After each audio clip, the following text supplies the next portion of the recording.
Magandang umaga po sa bawat isa at sama-sama po tayong muling magbulay-bulay ngayong umaga. Ang ating pong pamagat ay tatak ng Holy Spirit. Mula po sa Ephesians 1:13b, ang sabi rito, naniwala kayo kay Christ, kaya nilagyan kayo ng tatak.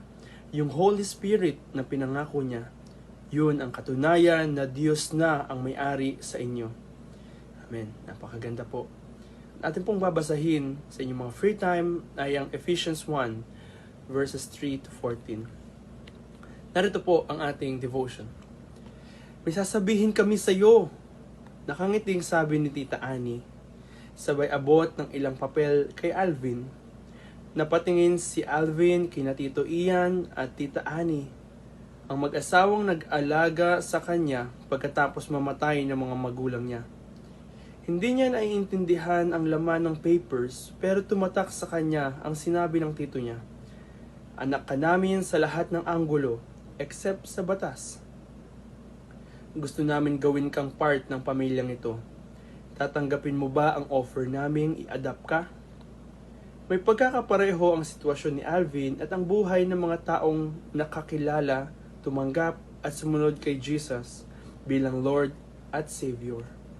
Mula sa kadiliman at kasalanan, binigyan sila ng Diyos ng liwanag at kapatawaran. May assurance na sila ng buhay ng walang hanggan. Nagkaroon na rin ng direksyon ang buhay nila. At ang Holy Spirit ang tatak ng pagtanggap na yon. Ang presence ng Holy Spirit ang patunay na sila ay nasa pagmamay-ari na ng Diyos. Kahit initial down payment pa lang ang pagtatatak ng Holy Spirit, at paparating pa lang ang buong pagtubos ng Diyos ng kanyang mga marked possessions, nakikita na ang work ng Holy Spirit.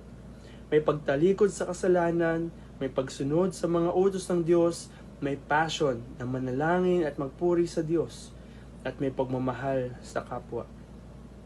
Tayo po'y manalangin. Dear Jesus, salamat po sa pagbibigay niyo sa akin ng Holy Spirit. Turuan niyo akong makinig sa boses niya at sumunod sa gustong ipagawa ng Diyos.